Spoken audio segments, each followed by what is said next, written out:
তারা আজকে আপনাদের গাড়ি পাল্লা নিয়ে আপনাদের সামনে আসতেছে ভোট চাওয়ার জন্য। ওরা কিন্তু সেদিন এই স্বাধীনতার বিরোধী। আপনাদের একটা কথা আমাকে হিন্দু ভাই বোনদের জন্য বলি, এখানে বয়স্ক মানুষ কারা আছেন 50-এর উপরে? অনেক আছে আছেন? হ্যাঁ, আমার সামনে আছেন। 71 সাল মনে আছেন? বাড়িঘর চলে যাও, ছেড়ে চলে যেতে হয়েছিল, মনে আছে? হ্যাঁ, কেন?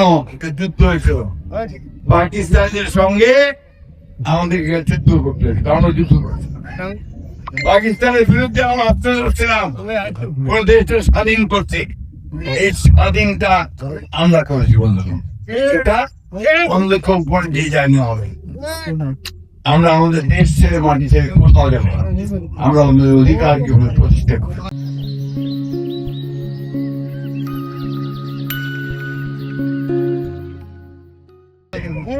তারা আজকে আপনাদের গাড়ি পাল্লা নিয়ে আপনাদের সামনে আসতেছে ভোট চাওয়ার জন্য। ওরা কিন্তু সেদিন এই স্বাধীনতার বিরোধী পক্ষে ছিল না, বিপক্ষে ছিল। এবং আপনাদের যে বাড়িঘর ছেড়ে চলে যেতে হয়েছে, ওই সময় আপনার বাড়িঘর লুটো করা হয়। ঠিক কিনা বন্ধুরা, মা বোনেরা, আমাদের এইবার মুখে যেন সঠিক সিদ্ধান্ত নেই। আমরা যেন ধানের শীষে ভোট দিয়ে এই যারা আমরা স্বাধীনতার পক্ষে কথা বলি, যারা আমরা ফ্যামিলি কার্ডের কথা বলি, যারা আমরা কৃষি কার্ডের কথা বলি, স্বাস্থ্য কার্ডের কথা বলি, আইন শৃঙ্খলা রক্ষার কথা বলি, শিক্ষার কথা বলি, স্বাস্থ্যের কথা বলি, তাদের হাতকে শক্তিশালী করলে ইনশাআল্লাহ দেশ আগামী 12 বছর ভালো। আমি চাই এটাই আপনার শেষ নির্বাচন।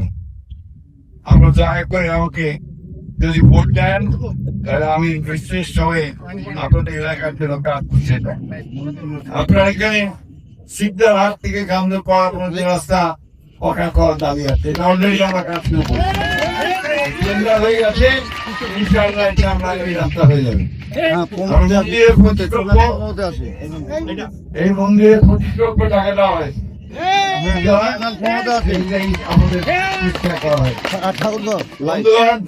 আমরা মন্দির, মসজিদ, স্কুল এইগুলো ছাড়া উন্নত করবো। মা বোনদের কাজের ব্যবস্থা করবো, ছেলেদের কাজের ব্যবস্থা করবো।